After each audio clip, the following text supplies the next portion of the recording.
Hello and welcome. Father Casey and I just wanted to do a video on a really fun topic, and the topic is addictions. Isn't that right, Father Casey? That's right. We oftentimes hear about addiction in the confessional, whether that's addiction to pornography, masturbation, or gambling, or drinking, or whatever things in the confessional.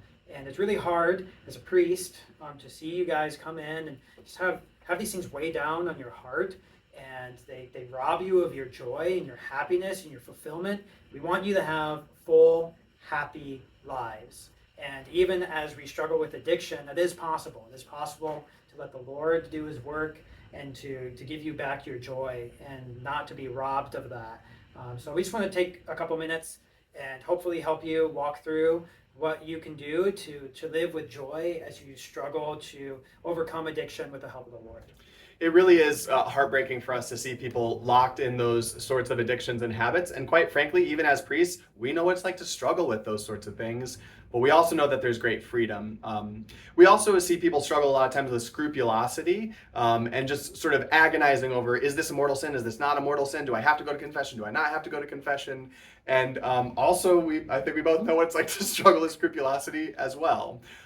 So we just want to talk about a few of those things to just give an invitation to greater freedom for you and to be able to know, what can I do when I get so frustrated with this same sin, this same habit, this same addiction? We oftentimes lose hope, and that's just heartbreaking to see. So we want to start by just talking about mortal sin first. You might be aware mortal sin has three main criteria. First, it has to be grave matter, or it has to be serious sin. Second, we have to do it full willingly or free willingly. We have to choose to do that thing. And then third and finally, we have to know that it's wrong. We have to know that it's grave matter. Yeah, and so when it comes to addiction, oftentimes it does have to deal with grave matter, and that's certainly true. Things like pornography and masturbation, those are grave matter because they touch on a deep gift that God has given us, our sexuality, our ability to share love and in a nuptial way with another. And when we appropriate that for different ends, that is certainly grave matter. So that does matter to bring to the sacrament. We should bring it to the sacrament often, whenever we go to the sacrament of reconciliation. And we oftentimes know that it's wrong. We've been taught in catechesis, and we've been taught in our homilies and things like that by Father Kyle, of course. And there's wisdom that looking at porn's bad, masturbating's bad. Don't do it. We shouldn't do it. We get it. That stuff, we get it, Father. You can stop preaching about it. But what the problem is there is the third criteria is our will, right? In addiction, our will is compromised. And because we can't willfully choose against or for that thing, it doesn't always mean that that thing is a grave mortal sin, right? Still grave matter. We should still bring it to the sacrament of reconciliation. And we still know that it's wrong, but because we don't have the freedom to choose it, it's not a mortal sin per se. Still serious though, and it still deeply wounds our relationship with God and with others, and it deeply wounds ourselves. So we should always bring it for healing, and it doesn't mean it's not our responsibility anymore, right? Right. So like, what do we do now that maybe it's not a mortal sin, but I am responsible, so what do I do? That's right. As Father Casey was saying, it's still serious, it's still grave, so we need to take it seriously. So the big question is, what do we do? How am I taking this seriously? One of the main things that we can do is just have a regular cadence of confessions that we're going to once every 2 or 3 weeks. So it's not like we're throwing it all out the window saying, well, whatever, it's an addiction, so it's not a mortal sin, so I don't have to go to confession anymore. That's not the case. Because it's serious, we need to make sure we are taking it to confession on a regular basis. But just set that cadence as something like 2 or 3 weeks, and just go to that whether you sort of quote unquote need to or not, whether I've fallen to this sin or haven't. The reason that's important is because if we find ourselves going back every 2 or 3 days, we can develop a scrupulosity of spirit and a psychological neurosis where we become more focused on the sin than actually the freedom or the healing or the grace of God. And when we do that, it's oftentimes the evil one's playground to get us so focused on that we're not gonna get free because we obsess about it, we're scrupulous about it. And that's right where the devil wants us, is he wants us so focused on those sins that we're blinded from the path of true freedom and actual recovery in this whole thing. So set a regular cadence every 2 or 3 weeks or so, or whatever works for you. Go to confession, confess it at that time. It's serious sin, but you wouldn't have to go more often than that, especially because it's an addiction.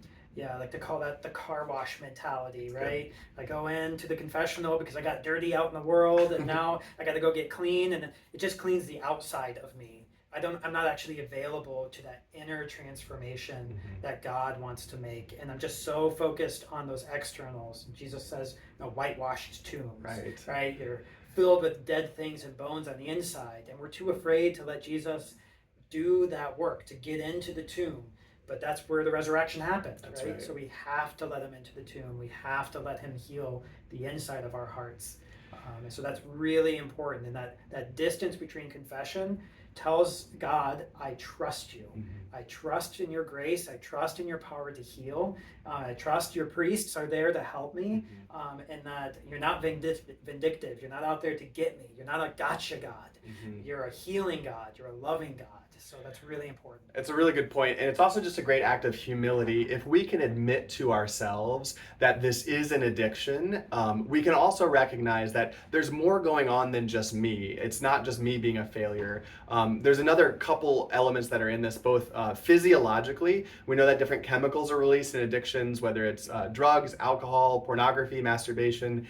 Those sort of chemicals that are released, norepinephrine and dopamine, are addictive things. They're the same type of things we get in the addictive chemicals of drugs or whatever the case might be. And to recognize and admit honestly and humbly that this is an addiction, we also know from the field of psychology that's an illness. It's an actual illness that we struggle with. So somebody that's got a cold or something, you wouldn't tell them to stop sneezing or stop coughing. Like, they can't help it. They're not fully in control. This is an illness. You would tell them, hey, there's a remedy for this. You need to take the medication that's going to heal you at the source of where this sickness and illness is. So when we can have that humility to admit this is an addiction and not just do the car wash mentality and say, like, stop coughing or stop doing this sort of action that you're doing, then we can actually allow God and ourselves get to the deeper reality, the interior of what really needs healing and recovery. So Father Casey, what would that look like? Yeah, so this is where I like to say we have to adopt a new kind of outlook on life. We have to stop being a victim and we have to start living like a victor, right? So the victim just rolls over and says, well, I'm addicted to this thing and there's no hope for me, so I'm just going to languish in the sin and I'm always going to be this way, and so I'll just go to confession every other day, and that's the best I can do. We don't recommend that. It's not a good mentality. It's not a good way to live. It's not the kind of victim that Jesus calls you to be, right? He asks you to offer your life for others. That's not fruitfully offering your life for others. Right. So instead of victor, takes responsibility and says, okay, I'm suffering an addiction here, and so I'm not going to strive to be a winner. I'm going to strive to conquer this thing with God's help. And remember that God's always the primary conqueror of sin.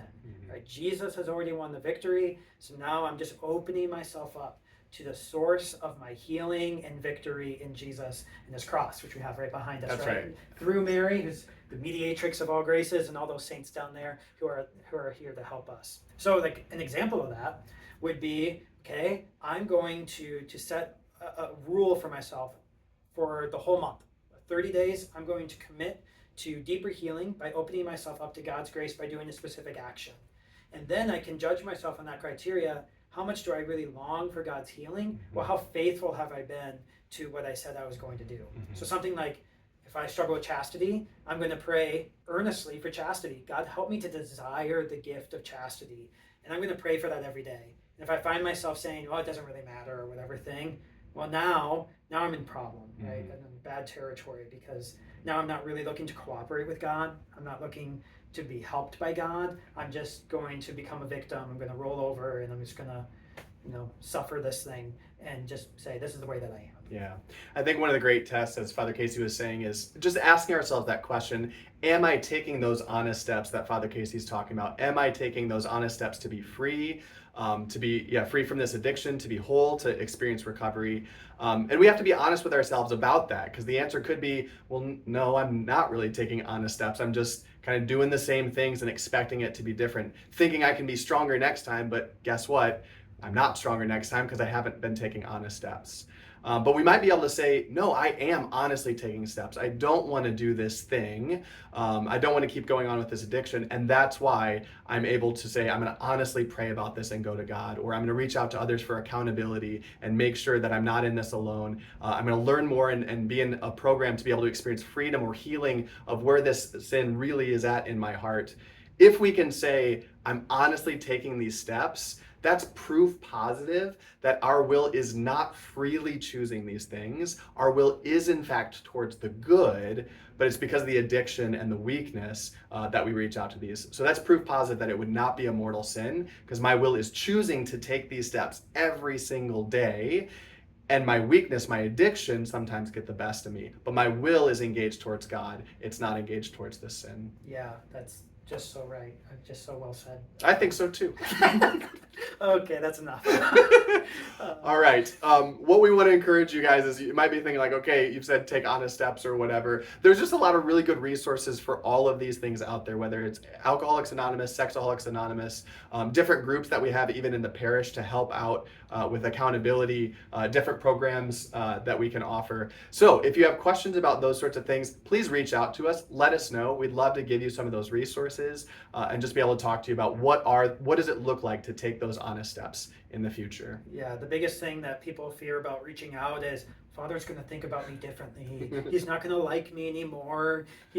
I won't be worthy to be a student leader or lead a Bible study or whatever thing. And we're going to say that's a lie from the enemy, because I can speak for myself. I can't speak for the Holy Father here. Thank you. But I can say that I only have a much deeper level of respect for people who have that kind of self-awareness and then the courage to say, enough's enough. I want a life transformed by Christ. And that's what got me freedom. And that's what gets freedom to my friends who I've walked with in this process with, freedom to other people like you who have walked in this. And that's what I want for you. I want you to stand in the light. And I want you to be able to become a victor in all of this. So I would only have a much more profound respect for you if you came forward in a deep, deep, deep love for you. And so there's no judgment here. There's only love. And I know that's true from Father Kyle too. That's right. Well said, Father. Okay, know of our prayers for you.